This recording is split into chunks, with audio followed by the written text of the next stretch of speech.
دوستان ببینید برای این کار من الان ببینید 2 تا هسته آووکادو دارم که اول از همه شما باید پوست این آووکادوها رو بکنید. اگر پوستش کنده نمیشه باید یه مقدار خیسش کنید تا پوستش کنده بشه. اینم همینطور.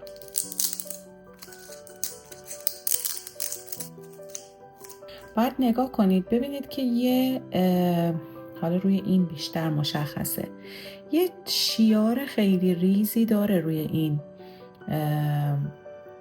میبینید این قسمت همینطوری یه شیار داره تا این بالا و مطمئناً این برش هم اینجا هم دوباره یه شیار دارید به این شکل. خب شما این شیار رو پیدا میکنید و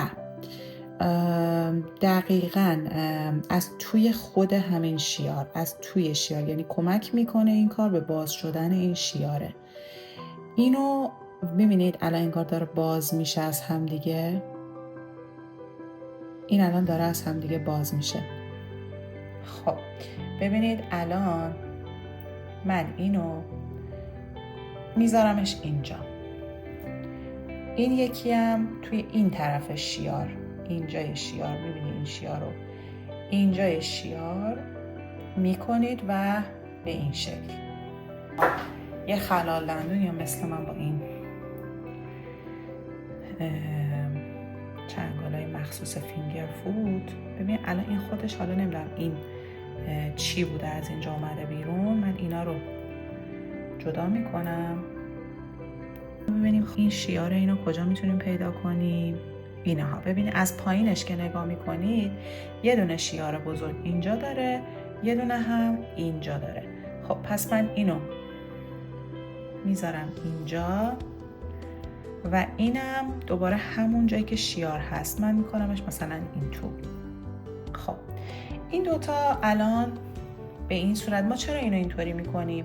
برای اینکه هم کمک کنیم به اینکه این شیارها باز شه، همین که لب لیوان بمونن، مثل دقیقاً این که ببینید این باعث میشه که اینا لب لیوان بمونن. حالا من میخوام اینو بهتون نشون بدم. حالا درسته که این یه طرفش کنده شد، یعنی اون هستش کامل نموند، ولی با این حال ببینید که ریشش چقدر داره هر روز هم بزرگتر میشه.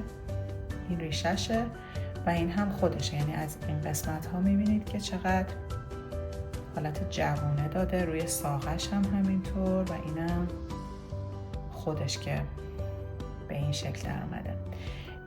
خب لیوان ها رو میبینید الان اینا رو به همین حالت که اینا فقط قسمت پایینشون توی آب باشه، یعنی تو آب متور باشن.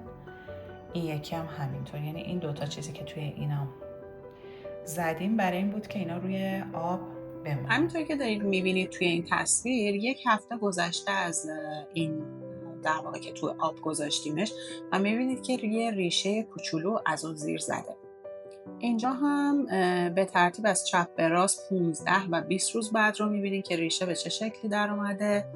اینجا روی 1 ماه هست که میبینید ریشه رو به چه شکلی در اومده و روی 45 روز که میرسیم نگاه کنید ببینید که به ترتیب از چپ به راست 45 روز 50 روز که از بالا ساقه میاد بیرون و به این شکل در میاد که دیگه وقتی به این مرحله برسه دیگه تقریبا سفت و محکم میشه و دیگه باید فقط منتظر باشیم که برگ بده. امیدوارم که این آموزش به دردتون خورده باشه. دنبالش کنید. شما هم نظراتتون رو توی کامنت برای من بنویسین. ویدیو رو لایک کنید و برای دوستانتون به اشتراک بذارید و کانال منو سابسکرایب کنید که ویدیوهای بعدی رو از دست ندید. این روش قطعی ترین روشیه که میتونید برای پرورش آووکادو انجام بدید. من خودم روش‌های دیگر رو امتحان کردم و این بهترین روشی بود که پیدا کردم. توی این تصویرم میخوام بهتون نشون بدم که بعد از حدوداً 3 ماه به چه قد و قواره میرسه این گیاه و اینکه دیگه میتونید اون رو توی خاک بکاریدش. فقط دقت کنید که این هسته آووکادوتون یه خورده باید از خاک بیرون باشه، کامل داخل خاک قرارش ندید. اگر هم نخواین میتونید به یه گلدون بزرگتر منتقل کنید که ریشه هاش اذیت نشه.